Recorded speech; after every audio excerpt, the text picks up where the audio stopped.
Hello. Hi. Welcome back to the podcast. How are you? Great, loves. It's good to be back. I can just relax. I don't need to tell a story. It's just delightful. Oh my gosh, thanks for taking one for the team last week. And I have to say, this case I have in our whole podcast career, which is 18 months, I've never been stuck for a case. I just was so uninspired. So many uninspiring murders out there. Oh my God. And I know it sounds terrible. Terrible. I just wanted to give the audience just something a little more juicy, and I just was waiting for the perfect case to just jump out and grab me and tickle me fancy. It's strange, but you come across these cases and you're like, no, you just got to connect with the story. I mean, it's a horrible thing to connect to, but you just got it. But I tell you what, guys. I definitely found one that is absolutely insane. I cannot believe that I'd never heard of this case before. I'm going to do what you did last week. Just tell the story from start to finish. We're going to go on a journey. Friends and fam, are you ready to jump right into another Can't Handle the Crime and Scandal? So ready. Our story begins in Austin, Texas, USA. Yeah! Now, Austin, Texas isn't your typical Texan town. It has quite the mix of everything, Rainey. You'll find that it's the live music capital of the world. What? You'll find honky-tonk bars on 6th Street, and you'll head around the corner and you'll see tech startups.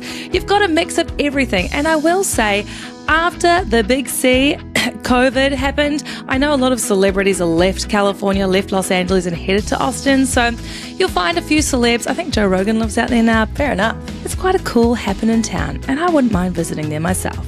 Lovely. You're not too fussed? No, I'd love to go.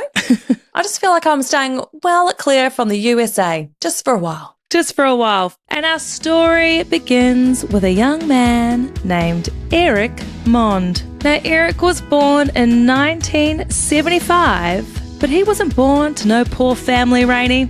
Heck, he wasn't even born into the middle class. Erik won the legacy lottery because he was born into the Charles Maund car dealership empire, Charles Maund Toyota. Well, I can't say I've heard of him, but sounds wealthy. Erik was the grandson of Charles Maund, and Charles was quite the entrepreneur, a real rags to riches story. Back when he was 18, back in the 1950s, he bought a piece of shit car for $500. He did it up and he sold it for a profit, and that was how his car dealership dreams began. Now, Charles worked really, really hard, and by 2020, the Charles Maund dealership was worth hundreds of millions of dollars. Cha-ching! Oh my God. Cha-ching!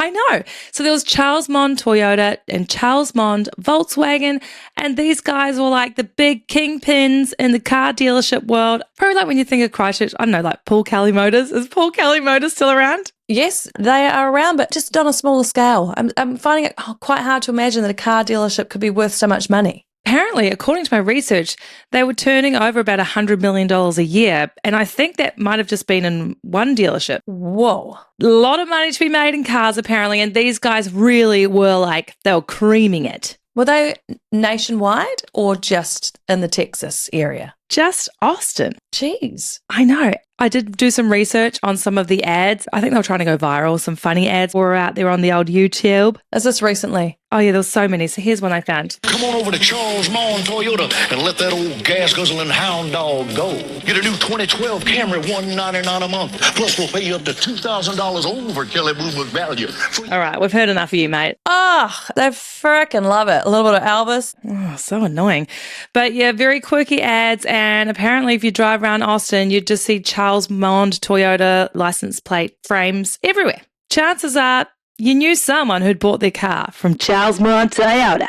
And look, Erik was born into this family, and naturally he was set up for life. Erik did go on to work for the family business, and in 2019-2020, he was running the Volkswagen dealership, and according to my sources, Erik was making about $300,000 a month in salary. Oh, Why is he working? That's $10,000 a day. Just 1 month and be done for the rest of the year. How is there so much money to be made in cars? According to some of his colleagues, he didn't really do a lot of work. He was just coasting on his last name, and quite often you just see him in the office just scrolling the internet. I guarantee you no other employee is making even 10 grand a month. That's ridiculous. $300,000 a month. I did work it out. Okay, $10,000 a day. Let's say he's working 8 hours a day, which he probably wasn't. That's $1,250 an hour. Wow. It's not that much, is it? Shame, Erik. So, look, he's doing well, and he is living in a $5 million mansion. It's 7,000 square feet. Wow. He's living with his wife, Sherry, and their 2 kids, and they live actually opposite a country club, and quite often you'd see Erik just living the high life, playing golf. The staff loved him because he was known for dropping $100 tips and just living it up. He's got plenty to spare, no doubt. Absolutely. Or not. Could be a gambler. You never know. Well, funny you say that, Rainey, because Erik, he knew how to spend his money well, and apparently he did love to gamble. As we mentioned, he was dropping big tips all over the place. Big dick. He knew how to impress the ladies because you best believe he was cheating on his wife. Of course he was. Not surprised. And Rainey, this brings us to February 2020. The world was getting ready to get the cold. I will say, look, it wasn't great, all right? It wasn't. And a lot of people died. But do we need the jab?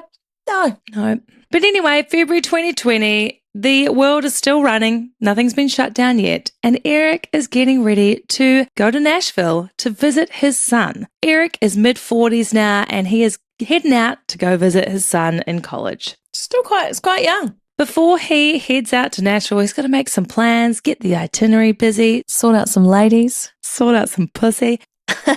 So he sends a little text message. Hey, darling.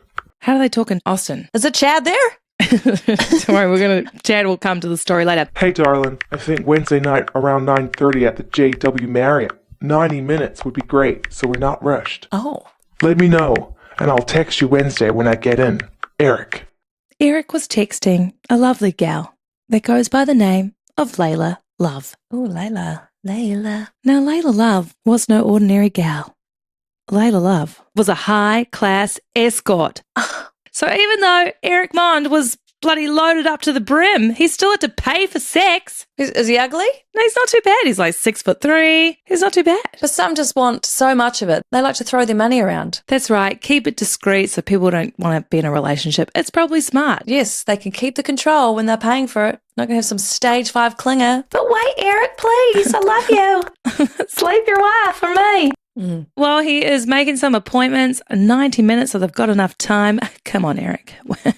90 minutes. How long do you need? I don't know. They're not going to have some like chit-chats before? Probably not. Just straight into it, literally.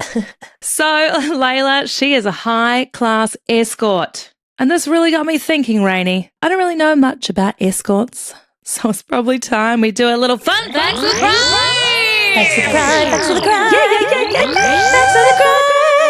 What is the difference between a prostitute and a high-class escort? Well, let me tell you. Prostitutes are definitely a little more low vibe. Think lower class, street level clientele, probably with a little bit of a meth twitch and a friggin' pimp waiting around the corner. You know what I'm saying?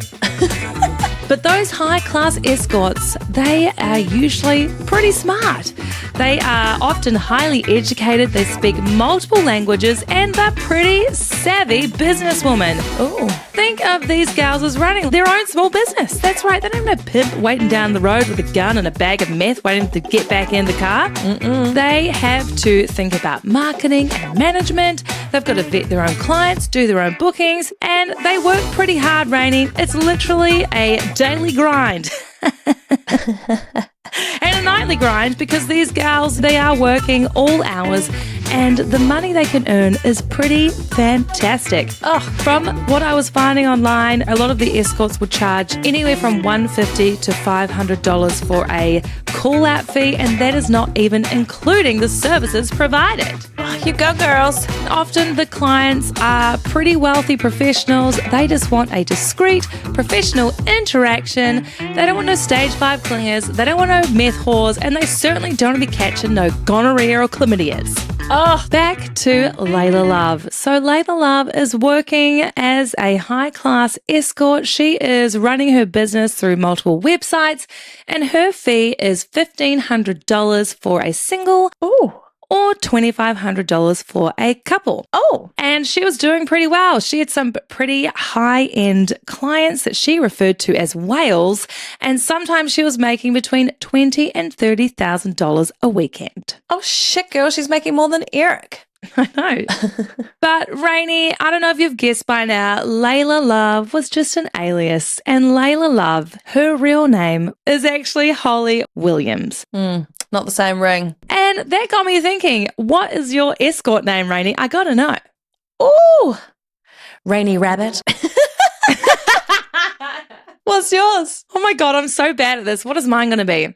I mean, we've already talked about loose lolly on other podcasts. I don't think I'm going to be very busy. Okay, how about I'm channeling Cindy Clitoris. No. No? Okay, wait. How about this? Betty Bang Bang. Oh, that's good. Betty Bang Bang. Do you like it? Betty Bang Bang and Rainy Rabbit.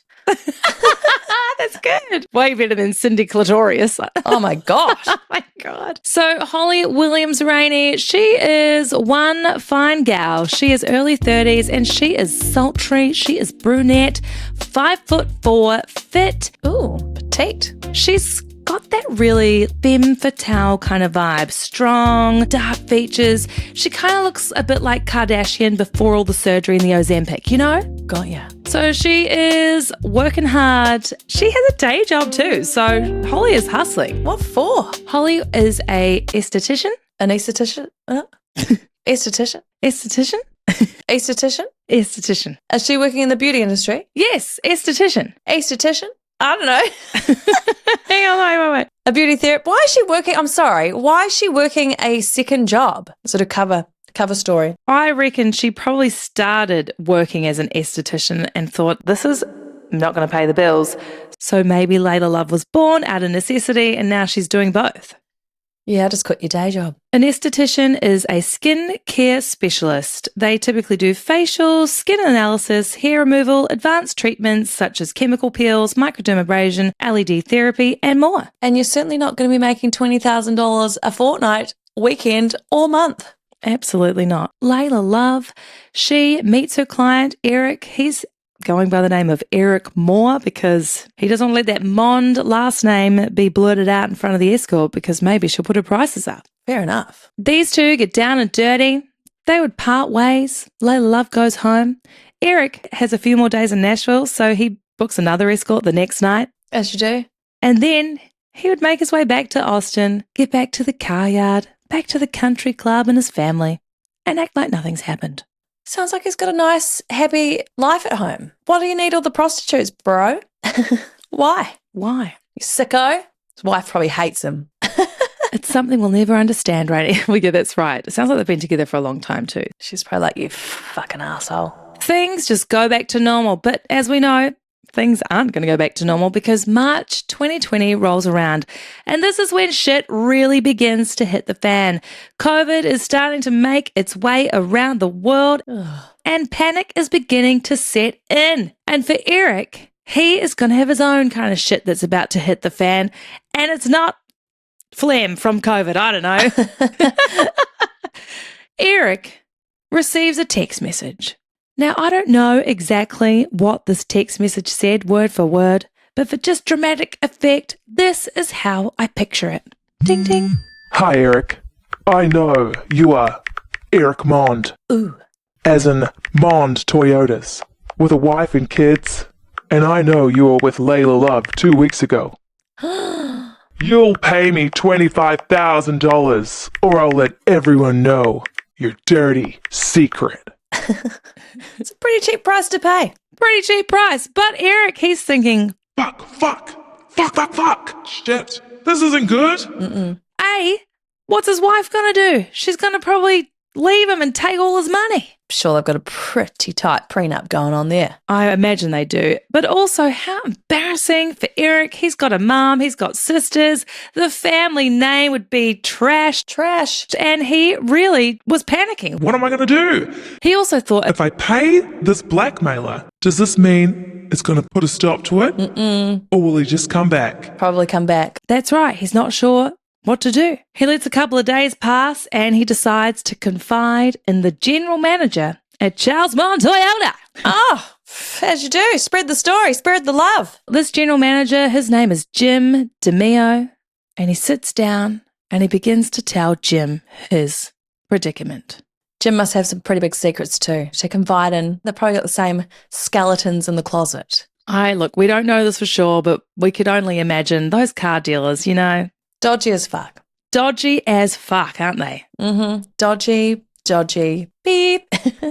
Oh my God, story time!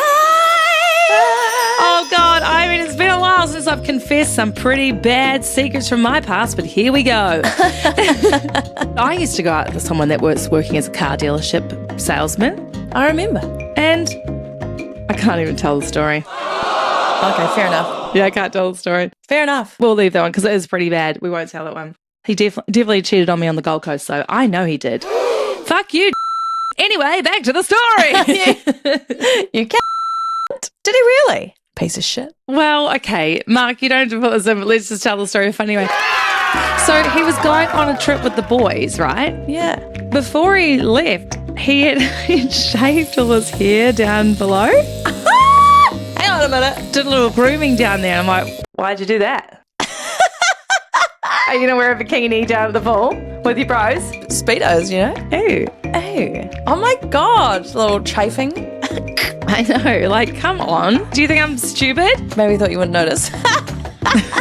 Why is it so prickly? Oh my God. And he was only going for a weekend. It wasn't going to grow back that quick.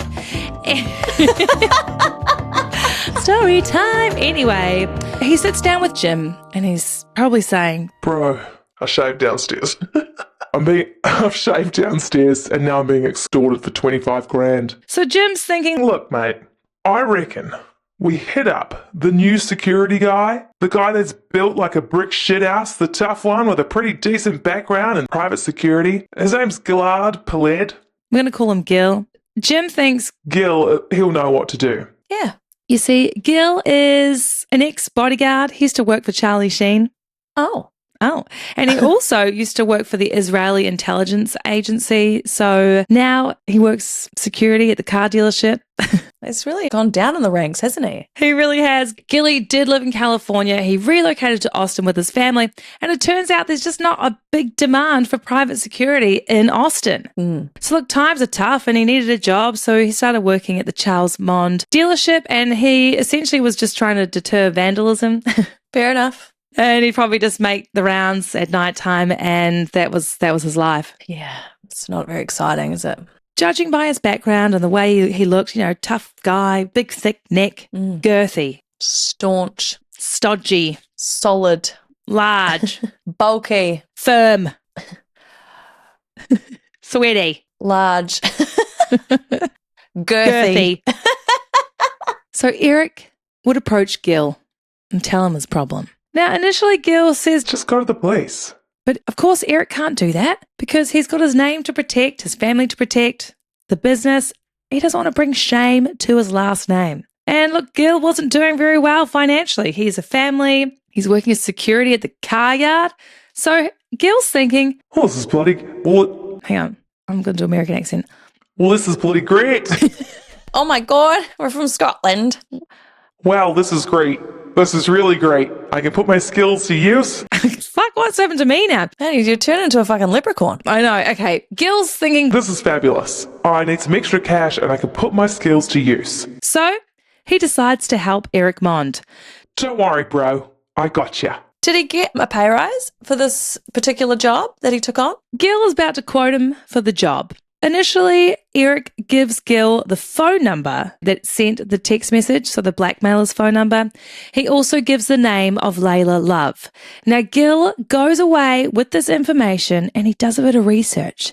And within 24 hours, Gil has connected the name Layla Love to Holly Williams. Ooh, it's great detective work. He has gone on the Escort websites. He's tracked down Layla Love's profile. He's found a few more, and Holly Williams' name has popped up in these Escort agencies. So that's terrible because Very easy to find. that was far too easy. We don't know who the number belongs to because it's actually registered to the Pinger app. Ooh, Pinger? Pinger is an app that you can use to text people anonymously. So you just go on there and get some random number. Wow, I never knew about that. As he continues to look into Holly's background, he discovers that Holly has a boyfriend.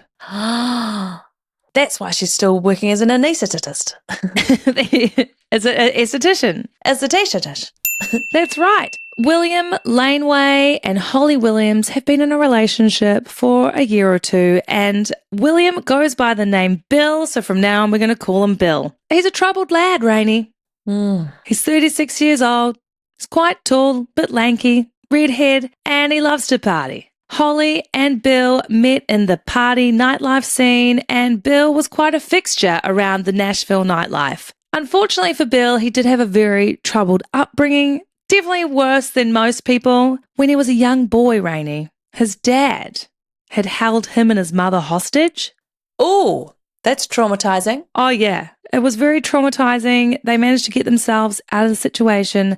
Bill's dad was put into a psych ward. Ooh. They gave him like a special day release. I think it was Thanksgiving or around the Christmas holidays. And the dad would come back and murder his mother in front of him as a little boy. No. Yes. Why'd they give him day release? Like, what is wrong with these institutions? I don't know. Terrible, terrible. And so obviously, naturally, that's going to be a really hard thing for this little boy to grow up with this image in his mind. Both of his parents are gone. Wow. And then he would go on and he would get in a relationship when he was older. He had a daughter. And when this daughter was 5, she would get cancer and pass away. Oh, Christ. Fucking hell, Bill. No. Not cool, man. So you can't blame the guy for being a little off the rails. He's got some trauma to work through. Let's just take a moment for Bill, all right? That's really sad. It is very, very sad. So poor Bill, he's coping with the best he can, but he's got some anger issues. Mm-hmm. He is hitting the drug and party scene hard, and he meets Holly. These two fall madly in love. They stay in this relationship, but it gets really toxic pretty quickly. Oh, I can just imagine. Yeah, and these guys would fight. She'd kick him out. The police would be called. Things got a little physical. Now, I do want to say, poor Bill, he had a terrible life, but what I'm about to tell you, I mean, Bill, this crosses the line. We've talked about some pretty terrible things on this podcast. Bill! But one day, when Holly Williams and Bill Laneway would be having a good old fight, Bill decided he would head over to Holly's apartment and he would pick up little Max. Max is a little Maltese Bichon, little fluffy thing. I don't like where this is going. And Bill, in his rage, would just drive and drive and drive and then just open the door and let little Max out. He stopped the car, though. He didn't just chuck him. He stopped the car. But poor little Max, he wasn't built for the mean streets of Nashville, was he? No. No, he wasn't. And we're just going to leave it there, guys. Oh, he got run over. Yeah, run over. Fucking Will, you... Ugh. Honestly, animal cruelty. Not okay. I can handle a murder. I cannot handle animal cruelty. No. Look, these two, they weren't good. Holly knew it was Bill that'd done this to little Max, but she still stayed with the guy. Oh, no. No. No. You don't stay. Are you sure he got run over? She found him. Oh, How could you stay with someone? That is the ultimate betrayal. Look, it's not good, but they are back and forth. And it turns out Bill didn't originally know that Holly was Layla Love, but he would go through her phone and he did discover her hidden pastime. Well, that's a hard thing to cover up or explain. It is. But he didn't really want her to stop because, you see, Bill, he wasn't really working. He was doing some Amazon delivery driving. He didn't really have a job. Sugar mama. He was living off her money. So he was annoyed about it, but he didn't essentially make her stop. But what he did do, Rainey, he decided to text some of her clients. Oh, dear. So Bill was, in fact, the blackmailer. I'm not surprised. Bill sounds like a fucking dickhead. But he had a rough start to life, you know. Fuck, how do you feel about Bill? I don't know. He needs some therapy. I hate Bill. I know, poor Max. So look, Gil's found out a lot of information. He takes us back to Erik, and Erik, he is impressed. Gil says, Look, mate, I can put a team together. We'll head out to Nashville. We'll do a little surveillance and we'll approach Bill and Holly and we'll negotiate with them and put this blackmail extortion to rest. Sounds like a great plan. It'll cost $50,000. Ooh, that's double the price of the blackmail. that's right. And Erik's thinking, You know what? I make that in 5 hours. Not a problem. Let's do it. friends, I need you to start paying attention. We're going to start introducing a lot of characters, okay? And I'm going to do my very best to not make it confusing. Okay. So far, we've established Bill and Holly, the couple at the centre of this extortion plan. Mm-hmm. We've got Erik, who's being extorted, and Gil, who's going to sort out the problem. Gotcha. I'm following. Good. Gil is going to assemble an all-star team, the A-Stars. First off, he is going to call Brian Brockway. BB is an ex-US Marine. He's also done missions for the CIA. Oh, And he lives just down the road. Gil's wife and Brian's wife are buddies. So he trusts this man. Recruit A is ready to go. He's in. Recruit 2, recruit B or 2. recruit 2. Recruit 2 is Adam Carey. He is a very lanky, tall, 29-year-old former Marine and, quite frankly, a goddamn nutjob. Oh, this guy is as loose as they come. A few years prior to 2020, he was arrested for impersonating a police officer. When they pulled this man over, they found guns and grenades in his car.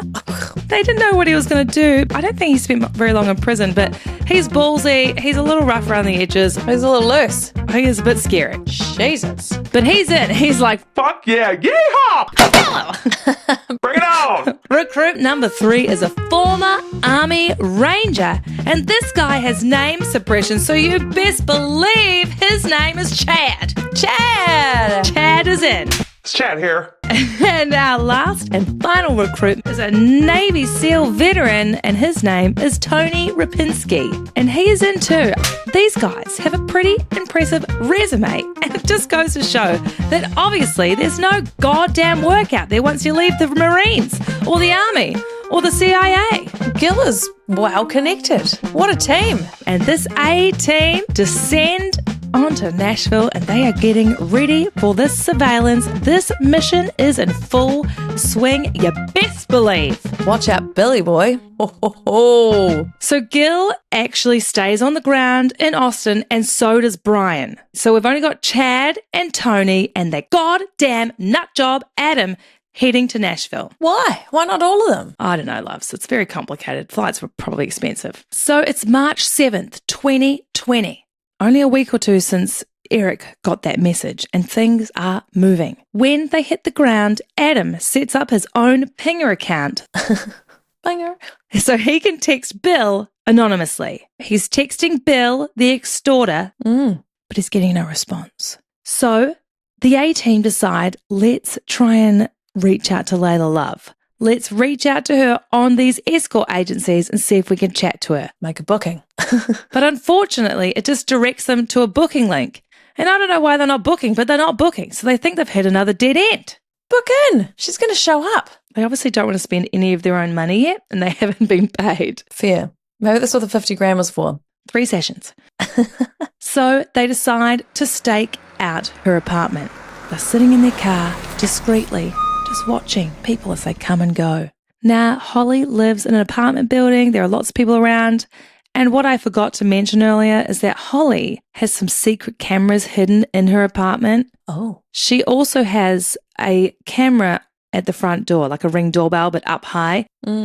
She's really installed these because of Bill and his psycho behavior and their toxic relationship, because she's called the police on him. She was going to get a restraining order.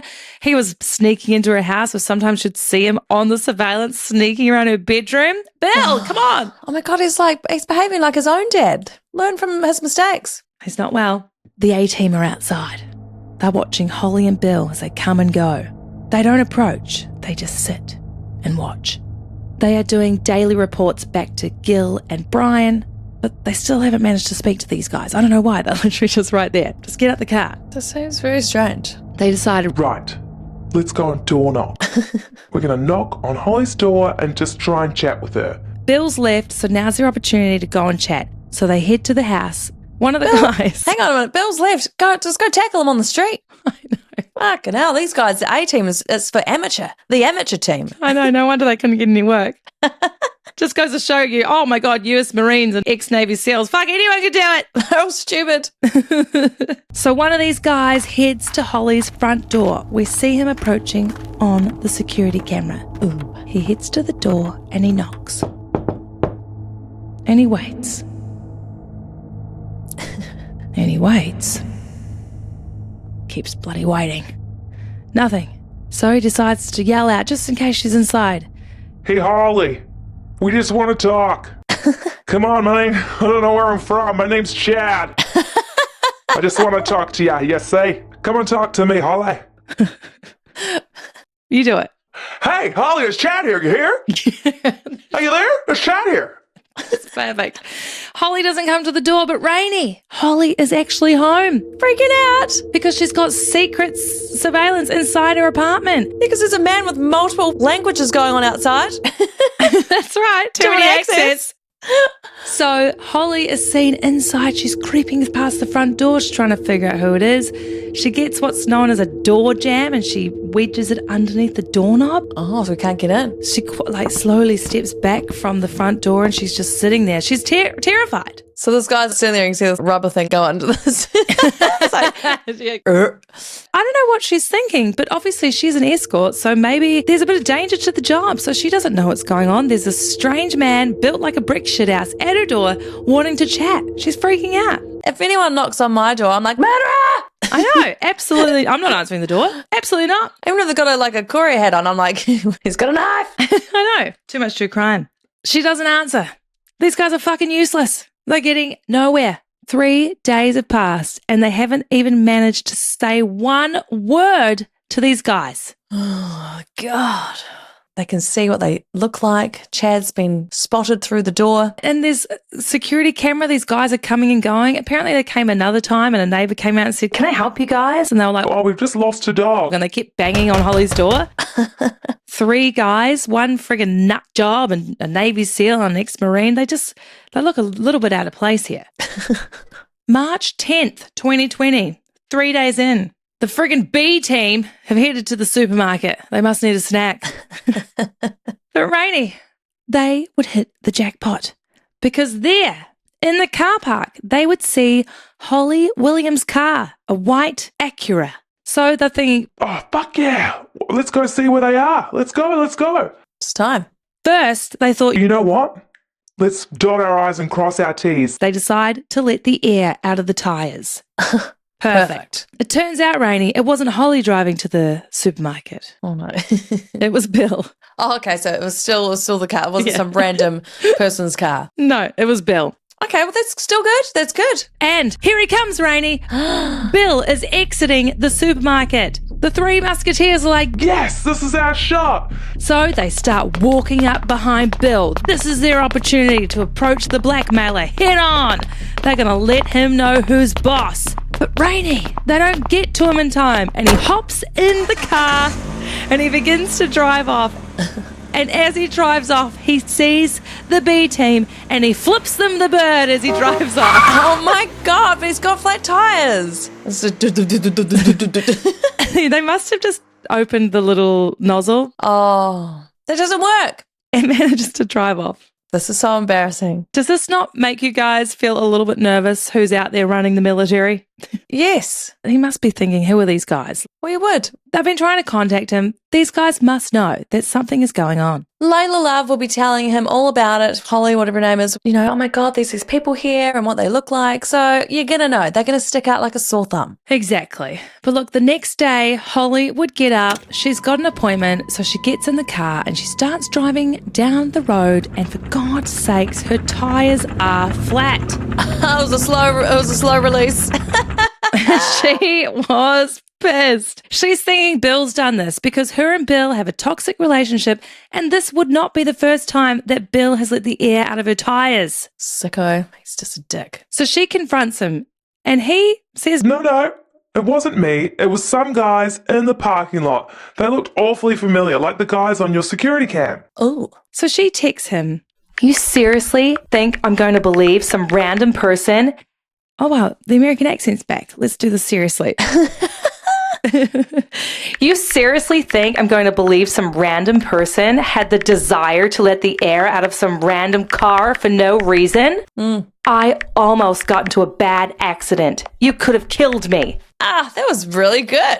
Yes! Oh my God. It's still me. She is thinking, good one, Bill, as if I'm going to believe it's some random person. She's obviously not thinking that these guys are out to get her, so she's pissed at Bill. Fair enough. That was the 11th of March. It was the next day after the encounter at the supermarket. You following? I'm following. I'm with you. I'm there. Now, 4 days have passed. The A team, they turn into the B team. Fuck, they're the C team now, all right? The C team have just come up with nothing. They're absolutely hopeless. Now, Chad and Tony are like, Screw this. they decide to bail. They aren't hanging around for this shitty job. What are they doing? Surveilling some Escort and some bloody Amazon car delivery driver? Absolutely not. It's pretty embarrassing. It is so embarrassing. So they would leave. March 11th, 2020. Still the same day. Early evening at the Erik Maund mansion, the phone would ring. Erik answers the phone. It's the blackmailer. Ooh. We know it's Bill Laneway. Now, I don't know what was said on this call, but for dramatic effect, let's just play this out a little bit. Ring, ring. Ring, ring. Hello, it's Erik Maund. Erik Maund, You better give me the $25,000 by 8 p.m. or I'll let Sherry know your dirty secret. And he hangs up the phone. Ooh, did that work? Should I do that again? That's pretty funny. hello, I'm a little gremlin. I'm your worst nightmare. Eric's panicking. He's thinking, Oh, fucking hell. Girls dropped the ball. Should have just paid the money. but he doesn't pay the money. He doesn't do anything. He just waits. And then at 8 p.m., Erik gets a text message. Ding, ding. It's 8 p.m. now. I will follow through with everything. Thank you. I'm sorry. Fucking hell, Bill. You need to work on that accent. Okay? He's trying to disguise his voice, obviously. He is. Eric's pissed. All right. He reaches out to Gil. He's like, We need to talk, bro. Yeah, fair. no wonder Gil's working on friggin' security at the car yard. His skills are no good. It's terrible. He's lost his touch. Gil speeds over to the country club. Erik gets in the car and they have a chat. But Gil's got some really good news, Rainey. Oh, fabulous. Because during this time, Brian decided to get on a plane and head to Nashville to go and sort the A-team out. Because the A-team, as we are learning, are really working through those letters quickly. Very bad. They're like the M-team now. Chad's left, Tony's left, and now it's just Brian and the nut job, Adam. Gotcha. Maybe he's not so nutty after all. Maybe he's just a big loving teddy bear. He's a fucking nut job because Adam had a new idea. Ooh. Adam had offered to take out the problem. Ooh. He offered to get rid of the blackmailer for good. If he can get close enough. Brian, he thought, You know what? This is a great plan. Brian and Adam were happy to get rid of the problem for a lovely price tag Oh. of $60,000 each. Okay. Oh, is that on top of the 50 grand that was already being charged out, or? Also, $50,000 is what Gil was charging, but I believe each person on the ground were only making a few $1,000s, so Gil was obviously getting a good commission. So he is ready to tell Erik the new plan. He says, Brian and Adam can permanently delete the problem. They can take him out. now before he could quote the price, Erik says, Well, how much does that cost? Like $500,000? Gil paused for a moment. And he says, Yes. $500,000 should cover it. And Erik doesn't even hesitate. He's all in. Lock it in. Get it done now. Wow. So the wheels are in motion to permanently get rid of the problem. It's a big profit for Gil, isn't it? 380,000. It is. He's making $380,000. Just for sitting on the ground. That's right. But before the plan really moves into full action, Gil gets another phone call. Uh-oh. This time it's Adam. Adam says, Listen, bro, I'm pretty certain Holly is in on this too. It's not just Bill. We got to get rid of both of them. But why? She makes enough money. well, there really is no evidence to point that she was involved because it would be so stupid. Why would she try and take out her big high-end clients? Well, why? And we know Bill is volatile, but Gil's like, Okay, fine, let me put it to Erik. Oh, my God. so he rings to Erik, says, Listen, mate, This is not right. we have another problem. We think that Layla Love is involved and there is a new price tag. so Brian and Adam have put the price up from $60,000 to $100,000 each. Oh, And Gil, he's put the price tag up to $750,000 plus tax. not really fair for the ones on the ground, is it? No, so Rainey, Eric's like, Totally fine. You do it and I will pay you monthly installments through your private security company. including tax, the total comes out to $905,000. Something's going to go wrong here, Erik. Also, can we just remember that Bill was only asking for $25,000? That's right. Just pay the 25 grand. He'll probably go away. So look, it's locked in. Oh, my God. They're ready to go. And the A-team, let's hope they don't drop the ball. Actually, let's hope they do drop the ball. We don't want this to go well. He did kill a dog, Laurel.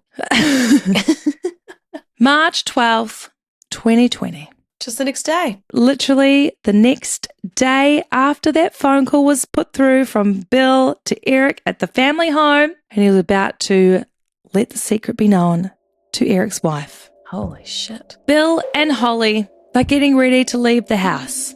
It's 11:40 p.m. They head out the door. Now, Holly has a beanie on. Bill has a hat on. They look like they're kind of sneaking around. They obviously know people are watching them, but they don't really know what's going on. So there's, on the camera outside Holly's house, they're sneaking out a little. We can't see anything, but we have the audio of what happens next. Oh. You hear the car door shut and the car engine start. Then all of a sudden, a loud ooh, and glass shatters. A gunshot has rung out and now screams from Bill and Holly are filling the air. Oh, no. It's pretty frantic, Rainey. We hear Holly really quite frantically screaming. Oh. Bill is yelling, What the fuck? there are more gunshots. A clear struggle is going on. Bill's yells would stop. Holly's would continue. More gunshots. Oh, no. And then the car would drive off and Holly's screams would continue but become more and more faint as they drive down the road. Oh, Christ. Christ almighty. March 13th, 2020. It's the next morning. A construction worker, he is arriving to his job site to get ready for a day of construction. It's bright and early and he's just a few miles away from Holly Williams' apartment. And as he arrives to work, he's quite shocked. He can see a car that's crashed on the side of the road. It's down a ditch. It doesn't look good. He's looking at it. Oh, is there people inside? Oh no, what's going on? So he makes his way down to the vehicle, and as he approaches, he would find the horrific scene of two people in this car clearly dead. Oh. And it's not your typical car accident scene, Rainey, because both people are head down in the footrest area with their feet up towards the ceiling. Huh? They're upside down. Are they? Yeah, like if you think about a car accident, you're probably going to be in your seat, right? Because your seatbelt's on. Yeah. But their heads are down where the feet should go and their legs are up in the air. Why? Well, because obviously it's a staged car crash. Huh. You're not wrong. We'll get to that. So he calls the police, and it wouldn't take long for police to arrive on the scene, and they are looking at this thinking, okay, it's either a car crash or a potential murder-suicide. They're not really sure. The windows have been smashed out, the passenger windows, but there's no glass around. It's a very unusual scene. As mentioned, they're not in their seatbelts, they're upside down. They don't find phones or wallets. They don't know how to identify these people. So their first point of call is to try and figure out who these victims are.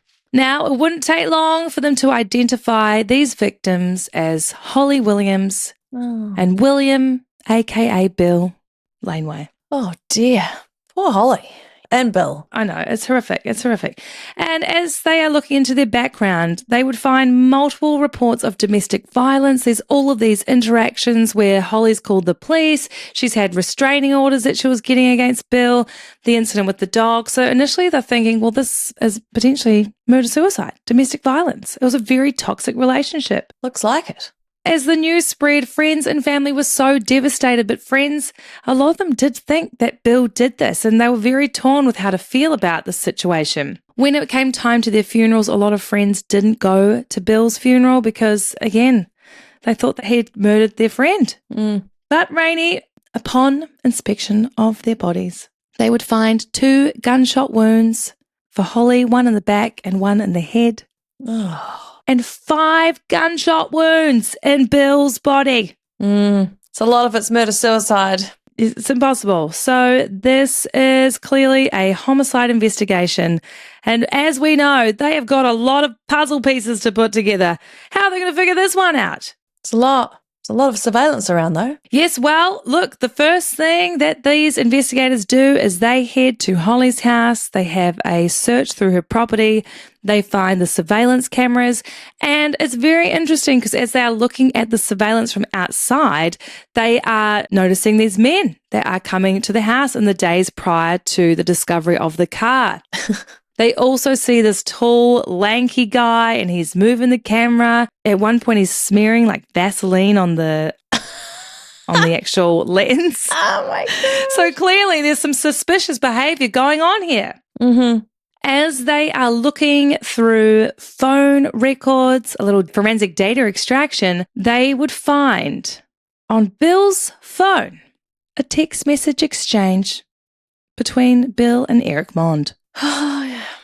An extortion was going on. This is just so ridiculous. Of course they found that. This really puts Erik Maund as a person of interest, and they would also find some other messages that came from a pinger account. And as they looked into this pinger account, they came back with it either belonging to 2 people. One was a little old lady that lived across the country, or the other was a man that went by the name of Adam Carey. And when they pulled up his driver's license, there was no mistaking that this guy was the lanky guy they were seeing on the surveillance camera. Oh my God. They really didn't think too far ahead, did they? This is so incredibly ridiculous. Oh, it's so bad. I will say this investigation is going on for quite some time. It's a year. Oh, wow. And 8 months that this investigation is going on.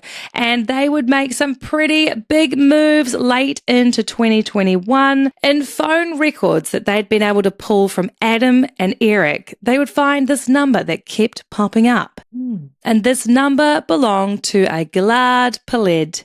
And they would also find a transfer on the day of the murders between Erik Maund and Gil for $150,000. They are able to pull a lot of information. You might be thinking, how are they getting all this information? Well, that leads me to another fun back to the crime. Back to the crime. Did you know that police can get search warrants to access your iCloud and pull all of your information without you even knowing? Really? That's right, Rainey. And apparently Apple even have a secret portal assigned for law enforcement to submit search warrants and emergency data requests. Wow. Now, I know what you crims are thinking. It's okay because I've deleted all those texts and dick pics, but if you have not changed the end-to-end encryption, if you've not opted in, well, all of your data is being uploaded to the cloud at any given time. Oh my God. And the police can paint a pretty, beautiful picture with all of your data. They can access all your photos. They can go into your Find My data to get all of your location tracking from the previous days. Wow. And of course, they can access all your text messages and even your emails. So friends, trust me, we're all fucked. You can't do anything. Well, you can't, but that is insane. Everything that you have in your little device, it's incriminating. You can't do anything. You can't do anything. You're being watched every minute of the day, and they are extracting all your data any minute of the day. That is wild. Basically, in Gil's iCloud, they would find email exchanges of this surveillance report between Bill and Holly and Erik Maund, coming back and forth with reports on how the surveillance was going. In December 2021, Adam, Carey, Brian Brockway, and Gillard Peled are all arrested for this murder for hire plot. Not Chad, though. Not Chad and not Tony, because they left. Fair. Gil is being interviewed. He's been confronted with all of this information. It's very incriminating evidence. So he thinks, You know what? I'm going to cooperate in the hope that maybe I'll have leniency on my sentence. Fair. they asked Gil to place a little phone call to Erik to see if they could get him to incriminate himself in the involvement on this murder for hire plot. It's getting juicy. When this phone call takes place, Erik is in the car with his buddy. They've just been out for a little hunting trip, so he decides to pull the car over to have a chat to Gil. Now, Gil has made up a fake scenario saying that one of the shooters from the Nashville job is wanting more money. He's being extorted again. Are you ready? Oh, no. Here we go. Okay. We got a problem with one of the shooters in Nashville. I don't know how, but he found out that you were the client that paid for this, for the job. And I guess he's hurting for money, and now he wants to get paid. I mean, he wants like $25,000. These are professional guys. I don't know how, this thing is coming back. Usually those guys don't do stuff like that. They have a code of honor. When they get a job, I guess. But yeah, but if I give 25, when's it going to stop? I know. But I mean, what do you want to do? I'll pay the guy $25,000, but I think it needs to go away after that. So we need to take care of him? Well, I mean, don't you think he's not going to fucking stop? I don't know. It's not like that guy that, extorted you initially.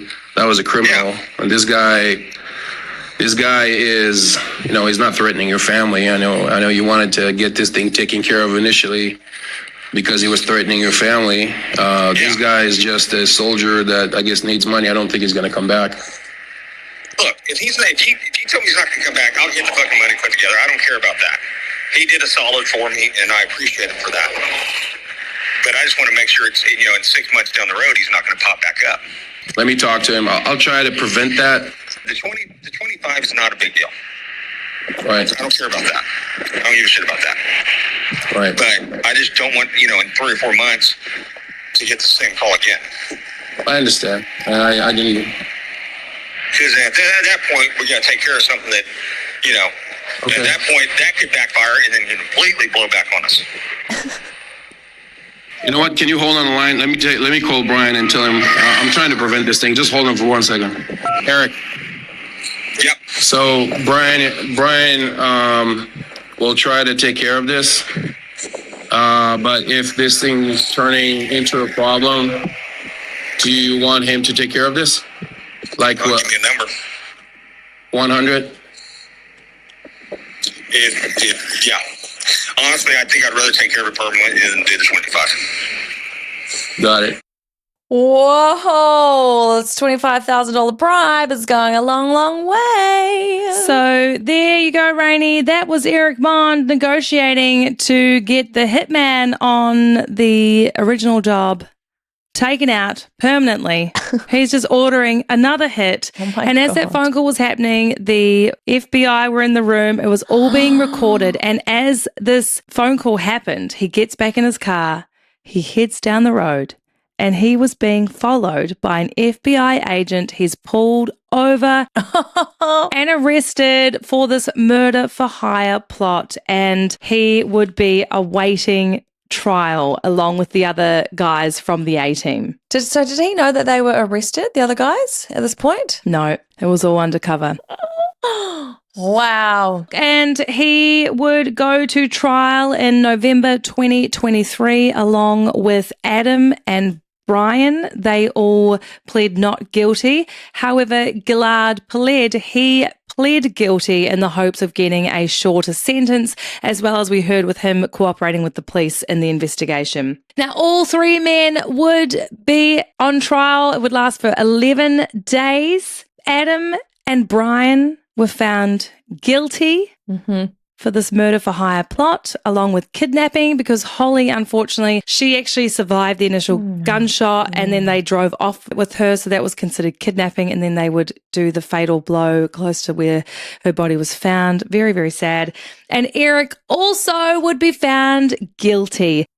This charge is a mandatory life sentence without parole. They don't do a minimum term. Ooh. So all of the men are sentenced to life in prison. However, Erik had a really great legal team and there were some issues with his original trial. Apparently, some evidence that was put in front of the jury when they deliberated wasn't supposed to be included. Oh. So the judge actually threw out his conviction and now he is awaiting a new trial, which we're still waiting for that to happen. But I'm sure, Rainey, I mean, come on. it's pretty incriminating. Pretty black and white. The most ridiculous thing of all is that at the time of Erik's arrest, him and his wife had actually filed for divorce a couple of months prior. Oh. So even though he was trying to protect his name and not let his wife find out of his escort splurges, they had actually decided to part ways.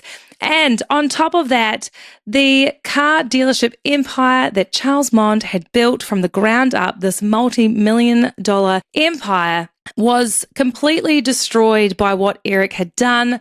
Toyota and Volkswagen have this code of conduct that they won't be associated with anything that would destroy the brand's name. And of course, something as huge as this, there is absolutely no way that they would stay associated with the Maund name. So the family had to sell the dealership.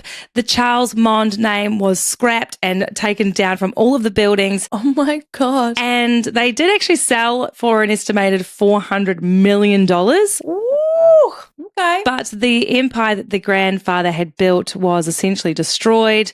The family's name was destroyed. Holly and Bill, they lost their lives. Like, they're in their mid-30s. They had so much life to live. Oh, yeah. So much to figure out. What did Gil get? Well, I actually don't know what Gil's got. I cannot find. It's like he's still waiting for his sentencing. It's weird. Oh. Yeah, unfortunately, I don't know what Gil's got. I know that the other boys have got mandatory life sentencing. Rainey, I have to ask, can you handle this crime and scandal? Oh, it's a tough one. Oh. Ugh. No. No. No, I cannot handle that they were killed, but this guy, what an idiot. All the shit he did. Now he's getting done for it. I can handle that. But yeah, no, 2 victims here. Well, one guy was a dick, but no. So unnecessary. Just go to the cops, be done with it, and then you live your life. You're going to get a divorce anyway, so what does it matter? So ridiculous. Lolly, can you handle this ridiculous crime and scandal? Yeah, look, I'm kind of the same as you. Like, it's terrible. I feel terrible for Holly. Like, Bill, you just shouldn't have done what you did. But God, all of this over a $25,000 blackmail text and sleeping with the escort, it just seems like insane. So ridiculous. He ended up spending $905,000. It's absolutely outrageous. So yes and no. Guys, let us know what you think. I hope that all made sense. It's a really complicated case, a lot of characters. Oh, yeah. Pretty wild story. But that is the Erik Maund murder for hire plot case, and I have a headache now, so. Well, look, we'll have to keep you updated on the final verdict, which I'm sure will be guilty. Well, that's right. How do you not be found guilty for that? I mean, come on. He was the one behind it all. So apparently his lawyers were saying that he didn't really know what take care of the problem meant. He didn't want them to be murdered. He just wanted the problem to be taken care of. But I mean, come on. You're not paying $905,000 to take care of a little problem. No, you're not. No. Oh, well, thanks, Ollie. That was great storytelling. Thank you. A wild story. You did really well. Really connected with that one. Yay. All right, friends. Well, look, thank you so much for joining us. We don't need to keep saying it, but we do appreciate you. We love you guys. If you want to join us on Instagram, Can't Handle the Crime and Scandal.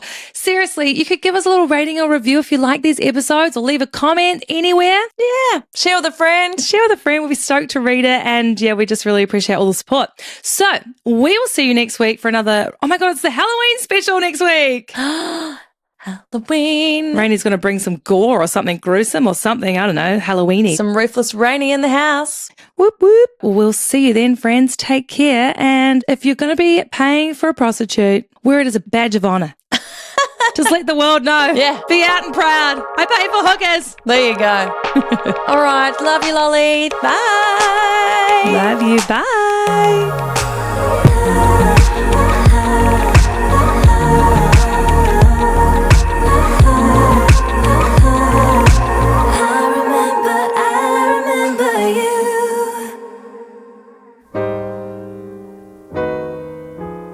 I'm going to sneeze. Hang on. She got COVID, guys. Oh, shit. Sorry about that. Okay, hang on. The sniffles are coming on. Mine are coming on too. Like, what the hell? Why? Schniffly schniff. Sniffly sniff. I'm a bit hoarse today. Tall 20 blah, blah. Recruitment number 3 is a Formy Armour range. A Formy? Former. As a recruit. Oh.